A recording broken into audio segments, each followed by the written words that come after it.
निमित्ताने लुंबिनी बुद्ध विहार व तालुका विधी सेवा समिती कोपरगाव आणि वकील संघ कोपरगाव यांच्या संयुक्त विद्यमाने कायदेविषयक जनजागृती शिबिर संपन्न। कोपरगाव शहरामध्ये लुंबिनी बुद्ध विहार या ठिकाणी 25 नोव्हेंबर 2023 रोजी भारतीय संविधान दिनाच्या निमित्ताने कायदेविषयक जनजागृती शिबिर संपन्न झाले आहे। या प्रसंगी कोपरगाव तालुक्यातील विविध मान्यवर उपस्थित होते। या शिबिरामध्ये अनेक मान्यवरांनी मार्गदर्शन करून भारतीय संविधान दिनाच्या हार्दिक शुभेच्छा दिल्या आहेत।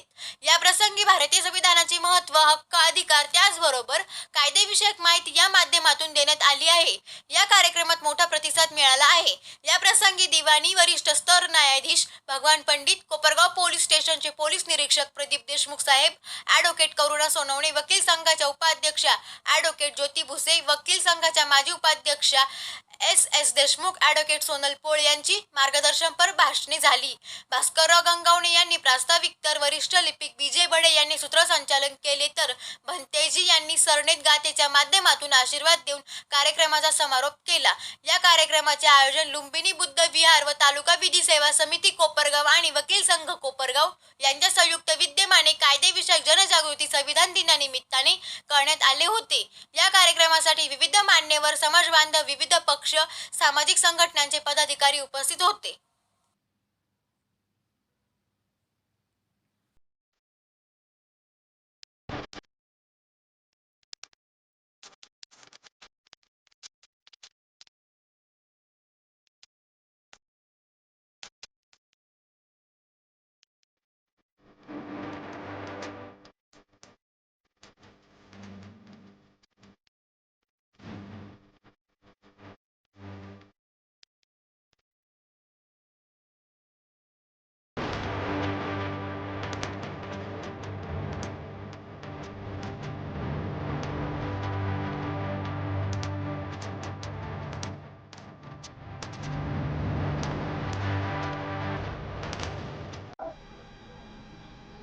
संविधान दिनाच्या पूर्वसंध्येला आयोजित कायदेविषयक शिबिराला उपस्थित पोलीस निरीक्षक श्री देशमुख साहेब, विधिज्ञ श्री गंगावणे साहेब, सर्व विधिज्ञ आणि संविधानाला जीव की प्राण मानणारे आपण सर्वजण, वास्तविक एका मोठ्या शिबिराच्या अनुषंगाने आपल्या समक्ष येण्याचा मनोदय होता। संविधान दिनच आपल्या सगळ्यांच्या उपस्थितीमध्ये साजरा करावा असं मला अपेक्षित होतं, परंतु आपण सर्वच जण उद्या फार व्यस्त असता, दिवसभर अनेक कार्यक्रम घेता, त्यामुळं आपल्या त्या कार्यक्रमामध्ये आमच्या या कायदेविषयक शिबिराचा अडथळा येऊ नये म्हणून गंगावणे साहेबांनी जसंही म्हणाले की आपण संविधान दिनाच्या पूर्वसंध्येला हा कार्यक्रम घेऊ, त्यावेळेसच मी ही गोष्ट मान्य केली आणि 1.5 वर्षापासून या ठिकाणी येण्याची इच्छा होती, ती आज फलद्रूप झाली। वास्तविक आपण सर्वच जण सातत्यानं म्हणतो की आपण संविधानाचे पूजक आहोत। वास्तविक ही बाब आपण सातत्यानं मनामध्ये लक्षात ठेवावी की जिथं जिथं पूजा अर्चा आली तिथं तिथं दुर्लक्ष ही आपलं फार मोठ्या प्रमाणात होत असतं।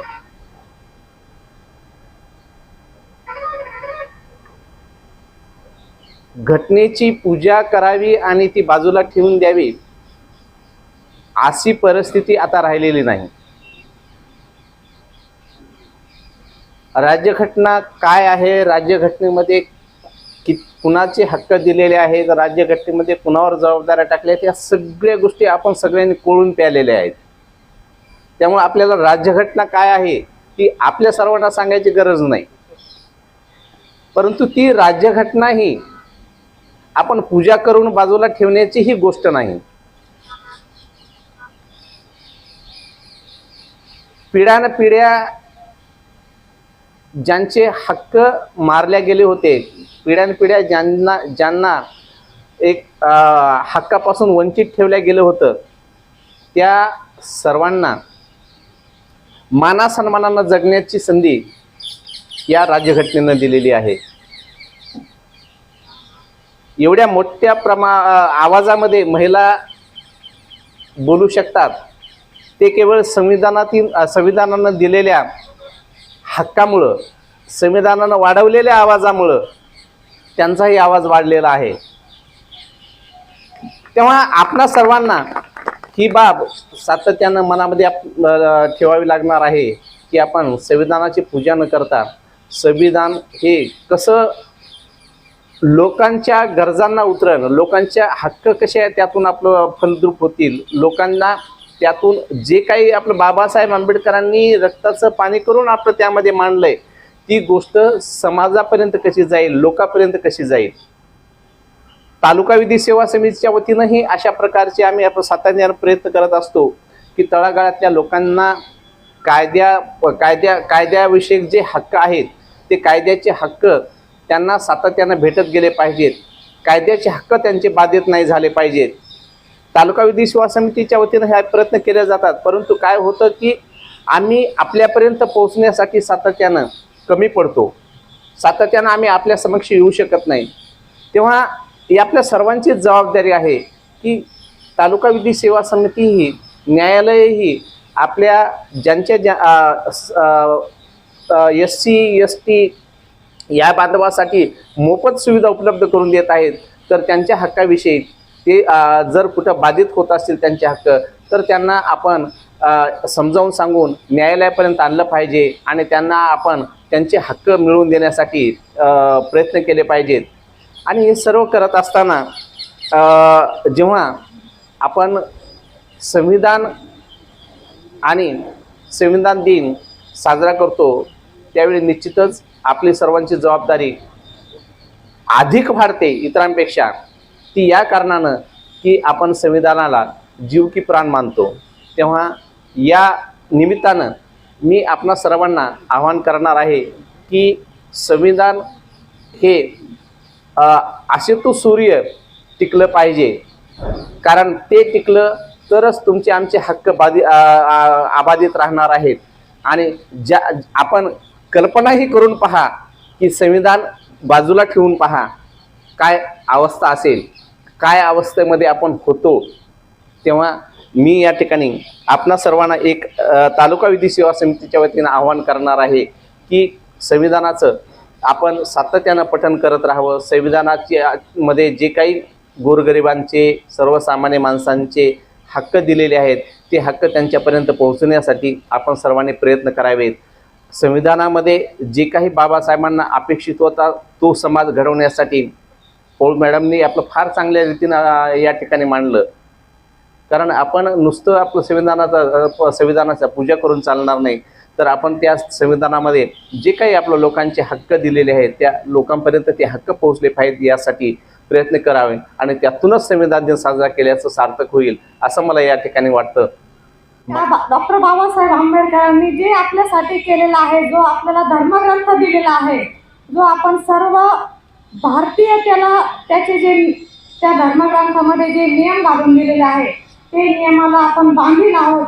त्या नियमातच राहून आपण सर्व काम करत असतो आणि त्या नियमातच राहून आपण राहतो. आपल्या प्रत्येकाला आपल्या घरामध्ये जेव्हा आपण लहान असतो तेव्हा आपल्याला शिकवतात, सगळे आई वडील शिकवतात, असं करू नको, तसं करू नको, असं केलं, वाईट केलं तर तुला शिक्षा होईल, तू असा वागला तर तसं होईल. हे का तर हे जे आपल्या ग्रंथामध्ये लिहून ठेवलेलं आहे डॉक्टर बाबासाहेब आंबेडकरांनी, तर ते हे आपल्याला त्यांनी ग्रंथात लिहून ठेवल्यामुळे आपल्यावर ते संस्कार झालेले आहे आणि त्या संस्काराला धरून आपण आजपर्यंत राहत आलेलो आहे. आता आपल्याला त्यांनी जे अधिकार दिले, जगण्याचा अधिकार दिला, बोलण्याचा अधिकार दिला, स्त्रीला समान हक्क दिला, ज्या पूर्वीच्या काळामध्ये जे सतीच्या प्रथा होत्या त्या सर्व बंद झाल्या आणि आज जे तुम्ही सर्व जे पुरुषांसोबत बसतो, राहतो, नोकरी करतो, त्यांच्यासोबत आपल्याला समान हक्क आहे. आपल्याला त्यांनी भेदभाव नाही केलेला, कोणत्याच गोष्टीत भेदभाव राहिलेला नाहीये. तो जो काही हक्क मिळालेला आहे तो आपल्याला डॉक्टर बाबासाहेब आंबेडकरांनी जो धर्मग्रंथ लिहून ठेवला आणि त्यात जे कायदे बनवले आणि त्या कायद्यामुळे आज आपण जे आहोत तो त्यांच्यामुळे आहोत. आपण त्यांचे शतशः ऋणी आहे, ह्या जन्मातही आपण त्यांचे ऋण फेडू शकत नाही. असे त्यांनी आपल्याला खूप काही योगदान देऊन गेलेलं आहे. अहोरात्र त्यांनी जे इतर देशाचे जे कायदे होते त्या सर्व कायद्यांचा अभ्यास करून आपल्याला जे चांगलं आहे ते त्यांनी आपल्या धर्मग्रंथामध्ये लिहून ठेवलं आणि त्याचं आपण आजपर्यंत पालन करत आहोत. असे धर्मग्रंथ लिहिणारे आपले डॉक्टर बाबासाहेब आंबेडकर आणि सर्व जगाला शांतीचा संदेश देणारे गौतम बुद्ध यांना मी त्रिवार अभिवादन करते आणि माझे 2 शब्द संपवते. थँक्यू. सन्माननीय व्यासपीठावर विराजमान सर्व माननीय महोदय, येथे जमलेले माझे बंधू आणि भगिनींनो, असंख्य विश्वाला शांतीचा संदेश देणारे महाकारुणिक तथागत भगवान गौतम बुद्ध, भारतीय राज्यघटनेचे शिल्पकार बोधिसत्व डॉक्टर बाबासाहेब आंबेडकर, स्त्री शिक्षणाचे जनक सावित्रीबाई फुले, महात्मा ज्योतिबा फुले, या सर्वांना मी प्रथमतः त्रिवार वंदन करते. न्याय, समता, बंधुता, स्वातंत्र्य या मूल्यातून हा देश महान. न्याय, समता, स्वातंत्र्य, बंधुता या मूल्यातून हा देश महान. माणुसकीच आहे धर्म आमचा, हेच आमचे संविधान. माणुसकीच आहे धर्म आमचा, हेच आमचे संविधान. बंधू आणि भगिनींनो, आज आपण सर्वजण इथे मोठ्या संख्येने उपस्थित आहात. सर्वांना संविधान काय आहे हे जाणून घ्यायचे आहे. संविधान सर्वांना माहीत असणे गरजेचे आहे, कारण ही काळाची गरज आहे. संविधान हे काही फक्त एका व्यक्तीसाठी मर्यादित नाही, तर हे भारतातील प्रत्येक नागरिकासाठी महत्त्वाचे आहे. 26 नोव्हेंबर 1949 रोजी भारतीय संसदेने संविधान अधिकृतपणे स्वीकारले. त्यानंतर 26 नोव्हेंबर 1950 रोजी संविधानाची अंमलबजावणी झाली आणि आपल्या भारत देशामध्ये लोकशाही जन्माला आली. त्यानंतर 26 जानेवारी हा दिवस आपण प्रजासत्ताक दिवस म्हणून साजरा करतो. प्रजा, प्रजेची सत्ता, लोकशाही, लोकांनी लोकांसाठी लोकांच्या हितासाठी चालवलेले राज्य म्हणजे लोकशाही. आणि ह्या लोकशाही राज्यव्यवस्थेमध्ये ह्या लोकशाहीची जी तरतूद आहे ती आपली जी राज्यघटना आहे ती मूळतःच लोकशाही पद्धतीची आहे.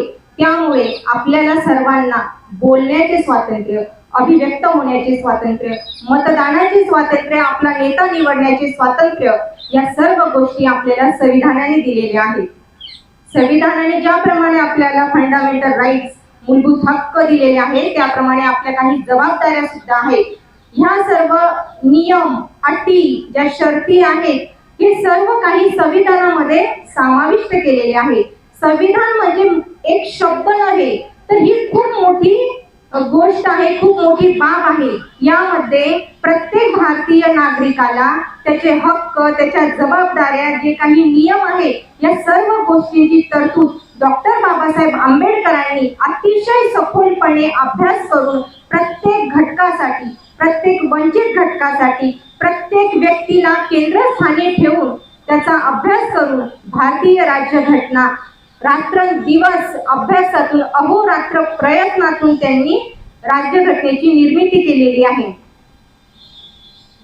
भारतीय संविधानाबद्दल सांगायचे ठरले तर मला असं वाटते की आपण रोज डॉक्टर बाबासाहेब आंबेडकर यांच्या, तुमच्याकडे मूर्ती असेल अथवा फोटो असेल किंवा त्यांचा ग्रंथ असेल, काही असू द्या, प्रत्येक स्त्रियांनी, मला असं वाटतं आम्ही बघतो ज्या वेळेस डॉक्टर बाबासाहेब आंबेडकरांची जयंती येत असते त्यावेळेस काहीच वर्गातल्या महिला म्हणत असतात ते तुमचं काहीतरी आहे ना डॉक्टर बाबासाहेब आंबेडकरांचं उद्या. अहो, पण ज्यांनी आपल्याला स्त्रियांसाठी, ज्या स्त्रिया घरामध्ये बसलेल्या होत्या त्यांना बाहेर पडण्याचे स्वातंत्र्य दिले, शिक्षणाचे स्वातंत्र्य दिले, अभिव्यक्त होण्याचे स्वातंत्र्य दिले, अशा डॉक्टर बाबासाहेब आंबेडकरांचे उपकार आपण ह्या जन्मात सुद्धा फेडू शकत नाही.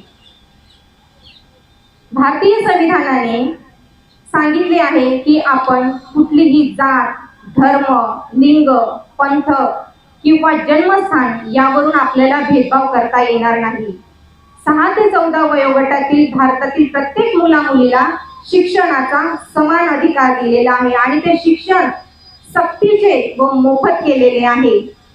त्यानंतर डॉक्टर बाबासाहेब आंबेडकरांनी या संविधान तयार करत असताना यामध्ये 395 कलम, 22 भाग, आता ते 25 झालेले आहे, 25 भाग आणि 12 परिशिष्टे यांचा समावेश केलेला आहे. हे संविधान लिहिण्यासाठी त्यांना तब्बल 2 वर्षे 11 महिने व 18 दिवसाचा कालावधी लागलेला आहे. आणि हे संविधान काही टायपिंगच्या स्वरूपात नाहीये, सांगितलं टाईप झालं प्रिंट काढली असं काही नाही. यामध्ये हे संविधान हस्तलिखित आहे, जेणेकरून हे कायम स्वरूपी लोकांच्या हितासाठी चांगले राहील. त्यामध्ये ते संविधान लिहिण्यासाठी 254 शाईची दौड आणि 303 पेनांचा वापर झालेला आहे. हे संविधान भारतातील प्रत्येक नागरिकासाठी अनमोल संविधान आहे. त्यामुळे आपण संविधान दिन साजरा करणे अत्यंत गरजेचे आहे. संविधान लिखित झाल्यानंतर कुणी हे संविधान दिन साजरा करत नव्हते, परंतु लोकांमध्ये जनजागृती होण्यासाठी, शिकले तर सगळेच आहे, सगळे सुशिक्षित झाले आहेत, परंतु संविधानाबद्दल साक्षरता निर्माण झाली पाहिजे, हे अतिशय महत्त्वाचे आहे. संविधानाविषयी जनजागृती करताना संविधानाची साक्षरता निर्माण करण्यासाठी 26 नोव्हेंबर 2015 पासून डॉक्टर बाबासाहेब आंबेडकर यांच्या 125व्या जयंतीनंतर आपण पूर्ण भारतभरामध्ये सर्वत्र संविधान दिन साजरा करत असतो. आपल्याला संविधानाने खूप सारे मूलभूत हक्क दिलेले आहेत, आपले कर्तव्य आहेत, खूप सारे नियम आहेत. त्यामध्ये आपण जर भारतातील सगळ्या नागरिकांनी त्याचे व्यवस्थित पालन केले तर कोर्टापर्यंत येण्याची वेळ येणार नाही. परंतु काही गोष्टी अशाही आहेत की कधी कधी आपल्याला नाईलाजाने कोर्टाची पायरी चढावीच लागते. परंतु आपल्या भारतातील शासन व्यवस्था, न्याय व्यवस्था ह्या सर्व संविधानाच्या चौकटीतूनच आपल्याला न्यायदान करत असतात. रुतबा हमें हर इंसान को रुतबा संविधान से मिला है.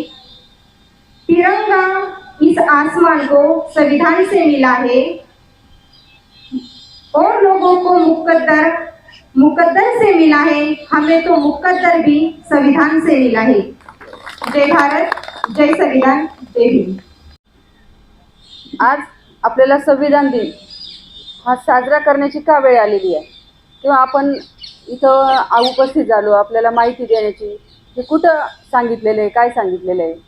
तर कॉन्स्टिट्यूशनमध्ये असं लिहिलेलं आहे, जे सुप्रीम कोर्ट हायकोर्ट आम्हाला फिरवतो आहे गावोगाव, ह्या तालुक्यात जा, त्या शाळेत जा, इकडं जा, तिकडं जा.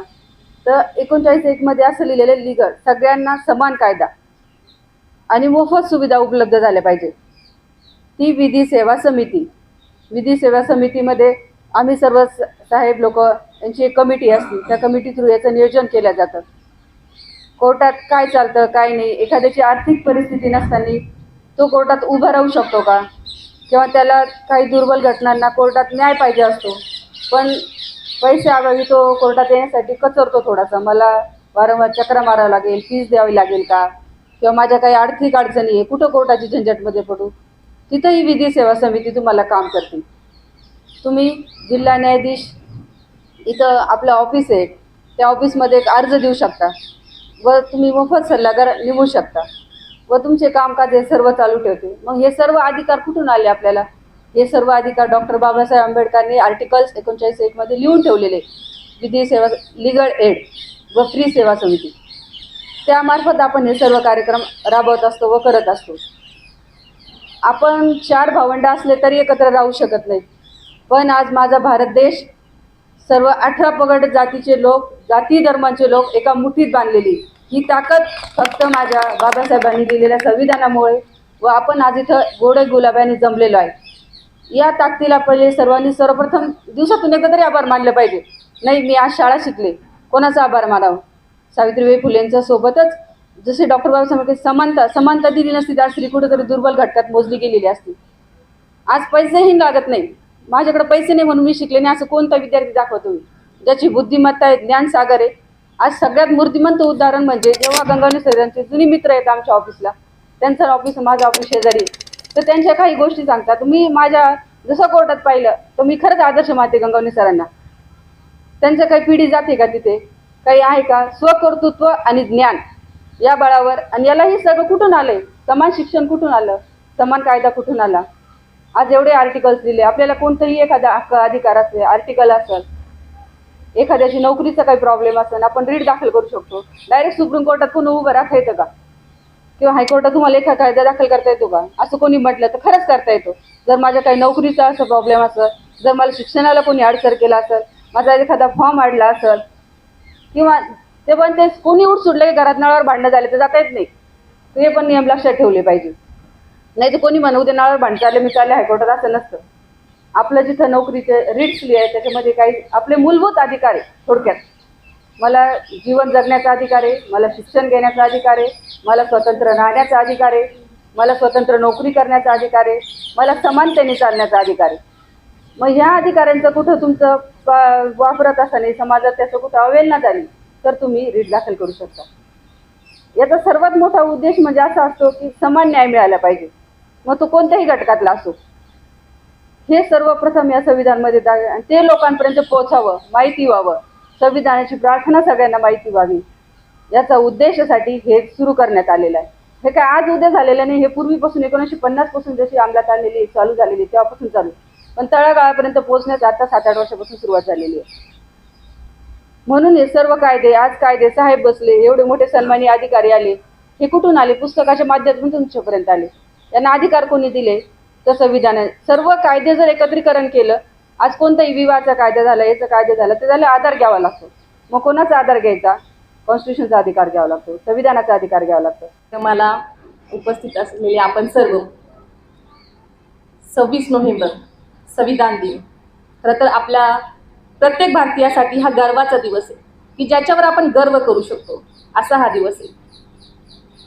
पण उद्या गंगावणे साहेबांनी सांगितल्याप्रमाणे आणि कार्यक्रम असल्यामुळे आपण हा उद्याचा कार्यक्रम आज या ठिकाणी घेत आहोत.